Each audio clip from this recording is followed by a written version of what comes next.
दोस्तों, ऐसा कितनी बार हुआ है कि आपके सामने कुछ बुरा हो रहा हो और आपने उस बुराई से बचने के लिए उसे नजरअंदाज कर दिया और अपने रोज के कामों में लग गए। हम सभी ने यह कभी ना कभी अपनी जिंदगी में शायद किया ही होगा।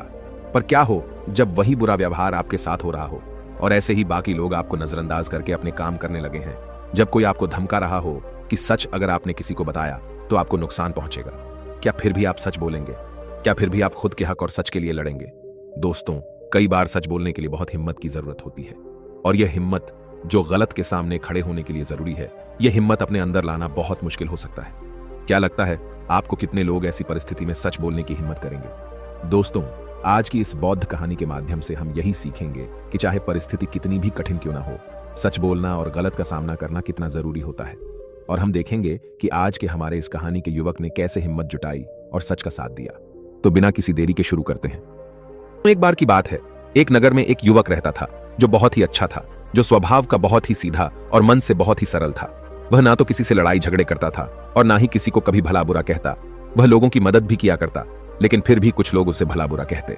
इस पर वह मुस्कुराकर वहां से चला जाता जहां वह नौकरी किया करता था। वह सेठ भी उसे बहुत कम तनख्वाह दिया करता था, तब भी वह कभी अपने सेठ का विरोध नहीं करता, बल्कि हंसकर उसके सारे आदेशों का पालन किया करता और खूब मन लगाकर काम किया करता। उसकी भलाई के कारण हर कोई जो भी उससे मिलता उसे दबाने की कोशिश करता, उसे डराने की कोशिश करता। उसके इस सीधे साधे व्यवहार के कारण लोग उसे पागल भी कहते थे और कई तो यह भी कहते कि वह अपने जीवन में कभी कुछ नहीं कर पाएगा। यह तो बहुत ही सीधा है और आज के जमाने में इतना सीधा होना भी अच्छी बात नहीं है। वह युवक गरीब था, लेकिन वह कभी किसी से शिकायत नहीं करता था। वह नौकरी करके पैसे इकट्ठा किया करता ताकि वह अपनी गरीबी से बाहर निकल सके। लेकिन जब भी वह गरीबी से बाहर निकल की कोशिश करता तो कुछ लोग आते और उसकी वह जमा पूंजी उससे लेकर चले जाते। कभी उसके रिश्तेदार आते तो कभी उसका कोई सगा संबंधी, जो अपना दुख दर्द दिखाकर, अपना दुख दर्द सुनाकर उसका जोड़ा हुआ एक एक रुपया उससे ले जाते और वह युवक कुछ नहीं कर पाता। वह तो केवल यही सोचता रहता था कि वह एक अच्छा आदमी है और अच्छे आदमी कभी किसी पर अत्याचार नहीं करते, वह कभी किसी का विरोध नहीं करते, वह तो स्वयं में खुश रहते हैं और दूसरों की मदद भी करते हैं। इन सारी बातों से वह अपने आप को समझा लेता। एक दिन की बात है, उसने देखा कि उसका एक मित्र चोरी चकारी करके, बेईमानी करके, गलत काम करके आज बहुत धनवान बन चुका है और उसके पास अत्यधिक खुशियां हैं, पैसा है और यह समाज उसे सम्मान भी देता है। वह ना तो दान करता है और ना ही लोगों की मदद करता है, बल्कि वह तो दूसरों पर अत्याचार करता है। वह जबरदस्ती लोगों के पैसे लूट लेता है और उन्हीं पर चीखता चिल्लाता भी है। फिर भी यह समाज उसी को पसंद करता है। लेकिन मैं एक सीधा साधा इंसान हूं, मैं एक अच्छा युवक हूं, फिर भी मुझे कोई पसंद नहीं करता। मुझे तो सब लोग पागल समझते हैं और मेरे जीवन में तो केवल दुख ही दुख है। वह युवक मन ही मन यह सोच रहा था कि तभी उसके मन में एक और विचार उत्पन्न हुआ। वह यह सोचने लगा, क्या मुझे बुराई का रास्ता अपना लेना चाहिए? एक दिन वह अपने मालिक के घर पर काम कर रहा था, तभी अचानक उसके हाथों से एक सामान गिरकर टूट गया जो कीमती था। इस पर उसके मालिक ने उसे बहुत खरी खोटी सुनाई, उसकी पिटाई की और कहता है, तुझे अब से 1 साल तक मेरे यहां पर मुफ्त में काम करना होगा। क्या तुझे नहीं पता था कि यह कितनी कीमती चीज है? अब से 1 साल तक मैं तुझे कोई पैसे नहीं देने वाला हूं। वह युवक रो रहा था, गिड़गिड़ा रहा था, लेकिन उसके मालिक ने उसकी एक नहीं सुनी। वह रोता हुआ अपने घर जा रहा था। उसी रास्ते से एक बौद्ध भिक्षु भी गुजर रहे थे। उन्होंने जब उस युवक के रोने की आवाज सुनी तो वह उस युवक के पास आए और उस युवक से कहते हैं, यह सब कैसे हुआ? तुम्हारे शरीर पर तो बहुत जख्म है, लाओ मैं तुम्हें मरहम लगा देता हूं ताकि तुम्हें कुछ आराम मिल सके। इतना कहकर उन भिक्षु ने युवक के शरीर पर कुछ जुड़ी बूटियों का लेप लगाया, जिससे उस युवक को अपने दर्द से थोड़ी राहत मिली। इस पर वह युवक उन बौद्ध भिक्षु से कहता है, हे गुरुवर, आप तो ज्ञानी मालूम पड़ते हैं, क्या आप मेरी एक बात का जवाब देंगे? इस पर वो बौद्ध भिक्षु कहते हैं, पूछो। तभी वह युवक उन बौद्ध भिक्षु से कहता है, हे गुरुवर, अच्छे लोगों के साथ बुरा क्यों होता है? मैं बहुत सीधा साधा इंसान हूं, मैंने कभी किसी का बुरा नहीं किया, ना ही मैंने कभी किसी को अपशब्द कहे, बल्कि जो भी मेरे पास मदद मांगने आता है मैं उसकी मदद भी कर देता हूं। लेकिन अब तक मेरे साथ कभी कुछ अच्छा नहीं हुआ, मैं हमेशा दुख में जीता हूं। जबकि इस दुनिया में ऐसे बहुत सारे बुरे लोग हैं जो अपना जीवन सुखी सुखी जी रहे हैं, जबकि वह लोगों को लूटते हैं, लोगों के पैसे छीन लेते हैं, लोगों पर अत्याचार करते हैं, फिर भी समाज उन्हीं को पसंद करता है, उन्हीं का सम्मान करता है। आखिर ऐसा क्यों होता है? ऐसे में क्या हमें भी बुराई का रास्ता अपना लेना चाहिए? क्या हमें भी बुरा बन जाना चाहिए? उन भिक्षु ने उस युवक की सारी बातें ध्यानपूर्वक सुनी। उसके बाद वह उस युवक को जवाब देते हुए कहते हैं, भंते जिसके कर्म बुरे हैं उसके कर्म का फल उसे अवश्य मिलेगा और वह अवश्य रूप से बुरा ही होगा। जिसके कर्म अच्छे हैं उसे भी उसके अच्छे कर्मों का फल अवश्य मिलेगा और वह आवश्यक रूप से अच्छा ही होगा। तभी वह युवक उन गुरुवर की बात काटते हुए कहता है, हे गुरुवर, क्या आप जो कह रहे हैं वह सच है? क्या मैं आप पर भरोसा कर सकता हूं? क्योंकि इस दुनिया में तो मुझे सब उल्टा ही नजर आता है। मुझे तो अच्छों के साथ बुरा और बुरों के साथ अच्छा ही होते हुए नजर आता है। इस पर वह बौद्ध भिक्षु उस युवक से कहते हैं, भंते, जैसा मैंने कहा वह बिल्कुल सत्य है और आने वाले समय में यह तुम अच्छी तरह से जान भी जाओगे। इतना कहकर वो बौद्ध भिक्षु वहां से चले गए। वह युवक वहीं पर कुछ देर बैठा रहा और उन बौद्ध भिक्षु की बातों पर विचार करता रहा और वह यह सोच रहा था, चलो मेरे पास धन दौलत ना सही, रुपया पैसा ना सही, समाज का मान सम्मान ना सही, पर मैं एक अच्छा इंसान तो हूं और मेरी अच्छाई का फल मुझे कभी ना कभी तो जरूर मिलेगा। इतना सोचकर वह वापस अपने घर लौट गया। कुछ दिनों बाद वह युवक जंगल के रास्ते से अपने मालिक के घर जा रहा था। तभी रास्ते में राजा के सैनिकों ने उसे घेर लिया, उसका चेहरे पर काला कपड़ा डाल दिया और उसके हाथ बांध दिए और फिर उसे धक्के मार मार कर वो उसे ले जाने लगे। इस पर वह युवक जोर जोर से चिल्लाता रहा और उन सैनिकों से पूछता रहा, मुझे कहा ले जा रहे हो और मेरा क्या कसूर है? वह बार बार एक ही बात दोहरा रहा था, लेकिन सैनिकों ने उसकी किसी भी बात का कोई जवाब नहीं दिया। वह बस उसे मारते पिटते ले जाने लगे। काफी देर तक जब वह युवक एक ही सवाल करता रहा, तभी एक सैनिक उसकी इस बात का जवाब देते हुए कहता है, अरे मूर्ख, तुझे नहीं पता, तुझे राजा ने मृत्यु दंड दिया है और कहा है कि तुम्हें ऊंचे पहाड़ से ले जाकर नीचे फेंक दे। इसलिए हम तुम्हें एक ऊंचे पहाड़ की तरफ ले जा रहे हैं जहां से तुम्हें नीचे फेंक दिया जाएगा। इतना कहकर वह सभी सैनिक हंसने लगे। तभी वह युवक एक बार फिर उन सैनिकों से कहता है, किंतु क्या है मेरा कसूर? एक बार मुझे राजा से मिलने दो। मैं भी तो जानना चाहता हूं कि आखिर मेरी गलती क्या है जिसके लिए मुझे यह सजा दी गई है। मैंने तो कुछ भी नहीं किया। तभी वह सैनिक हंसते हुए उस युवक से कहता है, हम सभी जानते हैं कि तुमने कुछ भी नहीं किया और तुम्हारी अंतिम इच्छा जानकर मैं तुम्हें सब कुछ सच सच बताता हूं, तो ध्यान से सुनो। दरअसल बात यह है कि राजा ने आज सुबह ही चोर को मृत्यु दंड दिया था और हमें उसे पहाड़ी से ले जाकर नीचे फेंकना था। लेकिन वह चोर बहुत चालाक था। उस चोर ने हमसे कहा कि अगर हम उसे छोड़ देंगे तो वह हम सभी को 1000 सोने के सिक्के देगा। इसलिए हमने उसे छोड़ दिया। लेकिन हमें अपना कर्तव्य भी तो पूरा करना है। राजा के आदेश को तो हमें पूरा करना ही होगा। इसलिए हमें किसी ना किसी को तो वहां से फेंकना ही होगा ताकि राजा तक यह समाचार पहुंच सके कि चोर को मृत्यु दंड दिया जा चुका है। इसीलिए हमने तुम्हें पकड़ लिया और भला तुमसे अच्छा हमें मिल भी कौन सकता है? तुम्हारा ना तो कोई आगे है ना कोई पीछे जो तुम्हारे बारे में पूछताछ कर सके, और हमें कोई पकड़ भी नहीं पाएगा और राजा को भी यह बात कभी नहीं पता चलेगी कि आखिर वह चोर कहां गया। इसलिए ईश्वर का नाम लो और शांति से मृत्यु को प्राप्त हो जाओ। उस सैनिक की यह बात सुनकर वह युवक हैरान रह गया। वह सभी सैनिकों के सामने रोने लगा, हाथ जोड़कर उससे विनती तक की रोया, चिल्लाया, लेकिन किसी भी सैनिक ने उसकी एक नहीं सुनी और वह उसे जबरदस्ती घसीटते हुए पहाड़ की चोटी पर ले जाने लगे। वह चिल्लाता रहा कि मुझे छोड़ दो, मुझे जाने दो, मैंने कुछ नहीं किया। लेकिन उसकी बातों का किसी पर भी कोई फर्क नहीं पड़ा। अंत में थक हार कर उस युवक ने उन सैनिकों से कहा, देखो, तुम्हें उस चोर ने 1000 सोने के सिक्के देने का वादा किया है और अगर तुम मुझे छोड़ दोगे तो मैं तुम सबको 10,000 सोने के सिक्के दूंगा। इस पर एक सैनिक जवाब देते हुए कहता है, अच्छा, तो अब तुम मुझे पागल बनाने की कोशिश कर रहे हो। तुम्हें क्या हम मूर्ख लगते हैं? तुम एक मामूली से अधिकारी हो और तुम्हारे पास इतना सारा धन कहां से आएगा? इस पर वह युवक उन सैनिकों से कहता है कि तुम मेरे साथ चलो, मैं तुम्हें दिखाता हूं। मेरे पास बहुत धन है और यदि मेरे पास धन ना मिले तो तुम मुझे एक बार फिर से यहां ला सकते हो, नहीं तो तुम चाहो तो मुझे वहीं मार सकते हो। तुम्हारे पास तो हथियार भी है और मैं बिना किसी हथियार के तुम सभी का क्या बिगाड़ पाऊंगा। उस युवक की यह बात सुनकर वे सभी सैनिक एक बार के लिए सोच में पड़ गए। उन सभी ने आपस में मिलकर विचार किया और युवक से कहा, ठीक है, हम तुम्हारी बात मान लेते हैं, लेकिन मेरी एक बात याद रखना, यदि हमें धन ना मिला तो हम तुम्हें वहीं पर मार देंगे। चलो हमें दिखाओ वह धन कहां पर है। इस पर वह युवक कहता है, उससे पहले मेरी आंखों से यह काला कपड़ा तो हटाओ, इसके बिना मैं आपको रास्ता कैसे दिखा पाऊंगा। उन सैनिकों ने उस युवक की बात मान ली और उस युवक के सर पर से वह काला कपड़ा हटा दिया गया। उसके बाद वह युवक उन सभी को एक गुफा में ले जाता है। वह युवक उस गुफा से भली भांति परिचित था। वह गुफा देखने में तो बड़ी सीधी सी लगती थी, लेकिन अंदर से वह एक भूल भुलैया थी। जो भी उसके अंदर एक बार चला जाता, वहां से बाहर निकलना उसके लिए नामुमकिन था। वह युवक उन सभी सैनिकों को उस गुफा के अंदर ले जाता है और मौका मिलते ही वह उन्हें धोखा देकर उस गुफा से बाहर की ओर निकल जाता है और वह सभी सैनिक उस गुफा में फंसकर रह जाते हैं। वह युवक डरा हुआ सहमा हुआ तेजी से भागता हुआ जंगल के रास्ते से जा रहा था।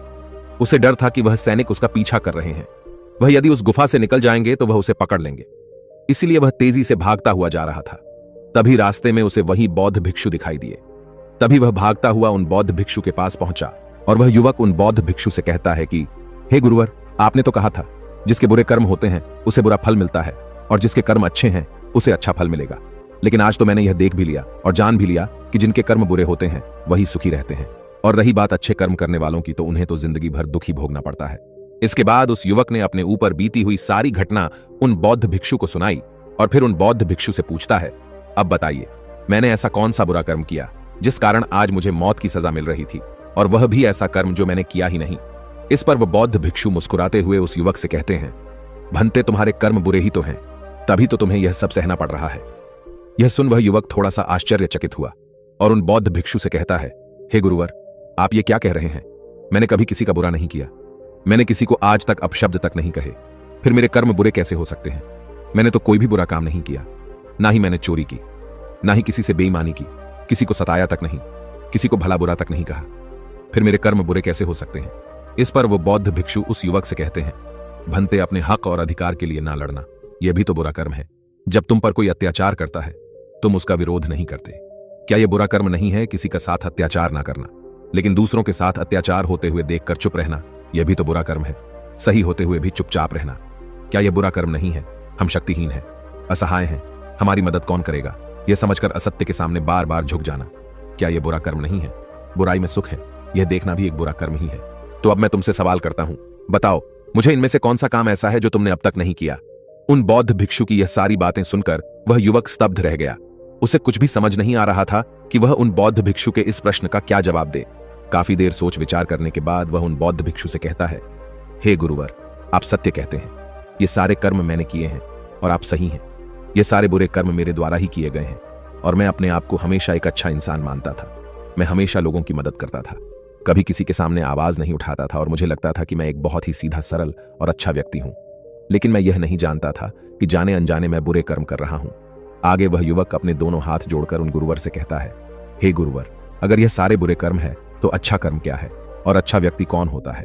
इसका जवाब देते हुए वह बौद्ध भिक्षु उस युवक से कहते हैं, भंते जो हमेशा सत्य के साथ खड़ा रहता है, जो लोगों की मदद करता है, ईमानदारी से अपना कार्य पूरा करता है, जो विनम्र है लेकिन कमजोर नहीं, जो अपने आप पर गर्व कर सकता है लेकिन अहंकार नहीं, जो बुराई को नहीं सह सकता लेकिन अच्छाई के लिए हमेशा प्रयासरत रहता है, जो आलस्य नहीं करता और अपने जीवन को अपने नियंत्रण में रखता है, जो निडर रहता है। तभी वह युवक उन बौद्ध भिक्षु से कहता है, हे गुरुवर, आपने जो कुछ भी कहा वह एकदम सत्य है, लेकिन आप ही बताइए, भला एक गरीब और कमजोर इंसान किसी के सामने कैसे खड़ा हो सकता है, किसी का विरोध कैसे कर सकता है? इस पर वह बौद्ध भिक्षु उस युवक के इस प्रश्न का जवाब देते हुए कहते हैं, भंत, लगता है तुम भूल गए। अभी कुछ देर पहले ही तुमने उन सैनिकों के सामने खड़े होकर अपनी सूझबूझ से अपना जीवन बचाया है। व्यक्ति को हमेशा अपने मन से शक्तिशाली होना चाहिए, क्योंकि यह जीवन हमेशा नहीं रहता। डरते हुए जीवन जीने से अच्छा है निर्भय होकर एक दिन खुलकर जी लो। तभी वह युवक उन गुरुवर से कहता है, हे गुरुवर, आपकी सारी बातें सत्य हैं, लेकिन फिर भी यदि किसी के सर पर मौत मंडरा रही हो तो वह व्यक्ति अपनी जान बचाने के बारे में तो सोचेगा ही, और मैंने भी तो वही किया। लेकिन अब जब मैं आपके सामने खड़ा हूं तो मेरे भीतर वो क्षमता नहीं है, मेरे भीतर वो हिम्मत नहीं है कि मैं किसी का विरोध कर सकूं, किसी के सामने खड़ा हो सकूं। तभी वह बौद्ध भिक्षु मुस्कुराते हुए कहते हैं, तो ठीक है, तुम यहीं पर इंतजार करो। वह सैनिक कभी भी उस गुफा से निकल आएंगे और तुम्हें ढूंढ ही लेंगे, और अवश्य ही वह तुम्हें पकड़कर उस पहाड़ की ऊंचाई से फेंक देंगे और तुम कुछ नहीं कर पाओगे, क्योंकि तुम तो अपने आप को कमजोर समझते हो। तुम अपने आप को एक अच्छा व्यक्ति मानते हो, क्योंकि तुम किसी को सताते नहीं। लोग भले ही तुम्हें सता सकते हैं, और वह इसलिए क्योंकि तुम लोगों की सहानुभूति चाहते हो। आगे बौद्ध भिक्षु उस युवक से कहते हैं, बेटा, मेरी एक बात हमेशा याद रखना, हमें मजबूत होना चाहिए, सहानुभूति का भूखा नहीं। और यह बात सुना सुनाकर अगर तुम लोगों से सहानुभूति मांगोगे तो तुम्हें सहानुभूति तो बहुत मिलेगी, लेकिन न्याय कभी नहीं मिल पाएगा। और न्याय लेना, न्याय के लिए ना लड़ना, अपने ऊपर अन्याय करने जैसा होता है। तभी वह युवक उन बौद्ध भिक्षु से कहता है, हे गुरुवर, आप जो कह रहे हैं वह सत्य है, लेकिन मैं न्याय मांगने किसके पास जाऊं? कौन मेरी सुनेगा? इस पर वह बौद्ध भिक्षु जवाब देते हुए कहते हैं, बेटा, तुम राजमहल जा सकते हो और राजा के सामने न्याय की गुहार लगा सकते हो। इस पर वह युवक डरते हुए उन बौद्ध भिक्षु से कहता है, नहीं नहीं गुरुवर, भला राजा के सामने मैं कैसे खड़ा हो पाऊंगा? उनके सामने मेरी क्या औकात? मुझ में इतनी हिम्मत नहीं कि मैं राजा के सामने जाकर खड़ा हो पाऊं। यदि उन्हें क्रोध आ गया तो वो मुझे मृत्यु दंड दे देंगे। तभी वह बौद्ध भिक्षु मुस्कुराते हुए उस युवक से कहते हैं, बेटा, तुम्हें मृत्यु दंड तो मिल ही चुका है, भले वो राजा ने ना दिया हो, लेकिन सैनिकों ने तो तुम्हें मृत्यु दंड दे ही दिया है। इतना कहकर वह बौद्ध भिक्षु वहां से अपने मार्ग में आगे की ओर चल पड़े। वह युवक वहीं पर खड़े खड़े उन बौद्ध भिक्षु की बातों पर विचार कर रहा था, और फिर तभी अचानक उसे किसी के आने की आवाज सुनाई दी। वह चुपचाप उन झाड़ियों में जाकर छुप गया। रात होने को थी, जिस कारण उन झाड़ियों में किसी को कोई नजर नहीं आई। उस युवक ने रात भर वही गुजारी, और वह रात भर केवल यही सोचता रहा कि आखिर वह क्या करे। क्या वह अपना जीवन डर के जिए, या फिर वह वैसे ही बुरा बन जाए जैसे उसके मित्र बन चुके हैं। तब शायद वह अपने प्राण बचा सके। आखिरकार काफी देर सोच विचार करने के बाद उसने यह तय किया कि वह एक अच्छा आदमी बनकर ही रहेगा। अगले दिन सुबह सुबह उसने हिम्मत की और राज दरबार पहुंचा। राज दरबार पहुंचकर उसने राजा से न्याय की गुहार लगाई। दरबार लगा और उस युवक को दरबार में पेश किया गया। राजा ने उस युवक से पूछा, कहो क्या तकलीफ है, किसने तुम पर अत्याचार किया? इस पर वह युवक उन राजा से कहता है, महाराज, मैं आपको उनके नाम तो बता दूंगा, लेकिन जैसे ही मैं उनके नाम बताऊंगा यहां खड़े सभी लोग मेरे जानी दुश्मन बन जाएंगे और हो सकता है वह मुझे यहीं पर मृत्यु के घाट भी उतार दे। राजा उस युवक से कहता है, निसंकोच हो जाओ, यह हमारा देश है, यह हमारा राजमहल है, यहां तुम्हें कोई भी कुछ नहीं कर सकता। तभी वह युवक राजा से कहता है, महाराज, मुझ पर इस राज्य के राजा ने अत्याचार किया है और मैं उसके अत्याचार का शिकार हूं। राजा अपराधी है। इस बात सुनते ही राज दरबार में बैठे हुए सभी लोग अपने आसन पर से खड़े हो गए और सभी ने एक आवाज में कहा, राजन, इसे मृत्यु दंड दे दिया जाए। लेकिन राजा ने उनमें से किसी की भी एक नहीं सुनी। राजा ने कुछ देर के लिए सोच विचार किया और उसके बाद वह राजा कहता है, ठीक है, मैं तुम्हारी बात मानने के लिए तैयार हूं, लेकिन अब मैं चाहता हूं कि तुम अपनी बात स्पष्ट करो। आखिर तुम कहना क्या चाहते हो? यदि तुम्हारी बातों से यह स्पष्ट हो गया कि इस राज्य के राजा ने तुम पर अत्याचार किया है तो उसे उसकी सजा भी अवश्य मिलेगी और वह सजा भी तुम ही सुनाओ। राजा की यह बात सुनकर राज दरबार में उपस्थित सभी लोग अपने अपने आसन पर बैठ गए और उस युवक की बात सुनने के लिए सभी लोग तैयार हो गए। तभी वह युवक राजा से कहता है, हे राजन, कल सुबह आपने एक चोर को मृत्युदंड दिया था। आपके सैनिकों ने उस चोर को 1000 सोने के सिक्के लेकर उसे आजाद कर दिया है और उसके बदले उन्होंने मुझे पकड़कर पहाड़ी से फेंकने की कोशिश की, लेकिन जैसे तैसे करके मैं वहां से निकल गया।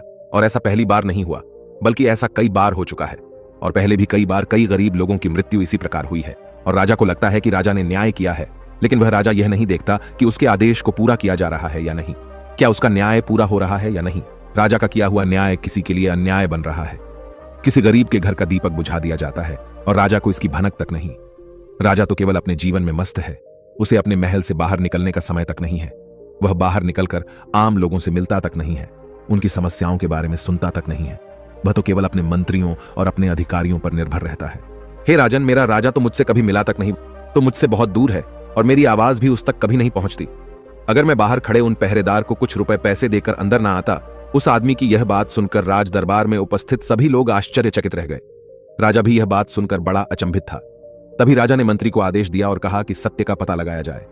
मंत्री ने तुरंत ही राजा के आदेश का पालन किया और गुप्तचरों से पता किया कि आखिर यह जो युवक कह रहा है उसमें कितनी सच्चाई है। कुछ घंटों के बाद मंत्री को यह बात पता चल गई कि जो युवक कह रहा है वह बिल्कुल सत्य है और उसने यह बात आकर राजा को बताई। मंत्री राजा से कहता है, हे राजन, यह युवक जो कह रहा है वह बिल्कुल 100% सत्य है। जिस चोर को आपने कल मृत्यु दंड दिया था, वह चोर तो बाहर घूम रहा था और हमने उसे एक बार फिर से पकड़ लिया है और उसने यह कबूल भी लिया है कि उसी ने सैनिकों को धन दिया था ताकि वह उसे जाने दे, और जिन सैनिकों ने वह धन लिया था हमने उन सैनिकों को भी गिरफ्तार कर लिया है। तभी राजा मंत्री से कहता है, उन सभी अपराधियों को राज दरबार में पेश किया जाए। राजा के आदेश पर उन सभी अपराधियों को राज दरबार में पेश किया जाता है। तभी वह राजा उस युवक से कहता है, हम तुम्हारे अपराधी हैं, कहो आखिर तुम हमें क्या दंड देना चाहते हो? तुम जो भी दंड हमें दोगे वह हमें खुशी खुशी स्वीकार है। इस पर वह युवक राजा से कहता है, हे राजन, आप इस राज्य के राजा हैं, दंड तो आप ही दे सकते हैं, हम तो केवल निवेदन कर सकते हैं। और मैं आज आपके पास यही निवेदन लेकर आया हूं कि आपको अपनी प्रजा का ख्याल रखना चाहिए, समय समय पर उनसे मिलते रहना चाहिए और आपसे हम जैसे गरीब लोग सीधे मिल सके, अपनी बातें कह सके, ऐसी व्यवस्था करनी चाहिए। इस पर राजा ने मंत्री को आदेश दिया और कहा, मंत्री जी, उन दरबारियों को भी पकड़कर लाया जाए जिन्होंने इस व्यक्ति से धन लेकर इसे अंदर आने की अनुमति दी। मंत्री ने राजा के आदेश का पालन किया और उन दरबारियों को भी दरबार में पेश किया गया। राजा ने उन दरबारियों को भी नौकरी से निकल दिया और उन्हें 3 महीने की काल कोठरी में रहने की सजा सुनाई। आगे जाकर राजा उस युवक से कहता है, मैंने तुम्हारे जैसा निर्भय व्यक्ति आज तक नहीं देखा। तुम ईमानदार भी हो, सच्चे भी हो और तुम जैसे व्यक्तियों की हमारे समाज में बहुत आवश्यकता है। मुझ जैसे राजा को भी आज तुमने आईना दिखा दिया है। आगे वह राजा उस युवक से कहता है, इसलिए आज से मैं तुम्हें इस राज्य का मुख्यमंत्री घोषित करता हूं। इस पर वह युवक कहता है, नहीं नहीं महाराज, मैं तो बस अपनी बिनती यहां पर लेकर आया था, आपने मेरी बात सुनी, बस इसी में मैं खुश हूं। इतना कहकर उस युवक ने राजा को प्रणाम किया और वापस अपने घर लौट गया। देखते ही देखते उस युवक का नाम पूरे राज्य में फैल गया। सब उसे जानने लगे, उसे पहचानने लगे और वह व्यक्ति केवल एक ही बात कहता था, अच्छे कर्मों का फल हमेशा अच्छा ही होता है, बस हमें बुराइयों से नहीं डरना चाहिए, हमें तो बिना डरे सच का सामना करना है। दोस्तों, इस कहानी के माध्यम से मुझे उम्मीद है कि आपको यह समझ में आ चुका होगा कि अच्छा होना क्या होता है और एक सच्चा व्यक्ति कैसे बनता है। यदि आप भी अपने आप को एक अच्छा और सच्चा व्यक्ति मानते हैं और आपको लगता है कि आप भीतर से अच्छे हैं और आपके साथ बुरा हो रहा है, तो उस बुराई का कारण कौन है, उस तकलीफ का कारण कौन है, यह आपको अच्छी तरह से पता चल चुका होगा। इसलिए खुद को कमजोर और असहाय ना माने, अपने लिए लड़ना सीखे, अपने आप को भीतर से मजबूत बनाए, अपने मन को कठोर बनाए, ताकि आप उन परिस्थितियों और लोगों का सामना कर सके जो आपका फायदा उठाने की कोशिश करते हैं, क्योंकि बुरा ही सहना भी एक बुरा कर्म ही है। दोस्तों, आपने आज के इस वीडियो से क्या सीखा वो मुझे आप कमेंट में बता सकते हैं। इसी के साथ में उम्मीद है कि आपको आज की वीडियो पसंद आई होगी, तो इस वीडियो को उस इंसान को शेयर करें जिससे यह कहानी सुनने की जरूरत है, और उसी के ठीक बाद चैनल को सब्सक्राइब करें। तो चलिए फिर मिलते हैं ऐसी एक और नई वीडियो में एक नए मैसेज के साथ। तब तक के लिए अपना ख्याल रखें। धन्यवाद और नमो बुद्धाय।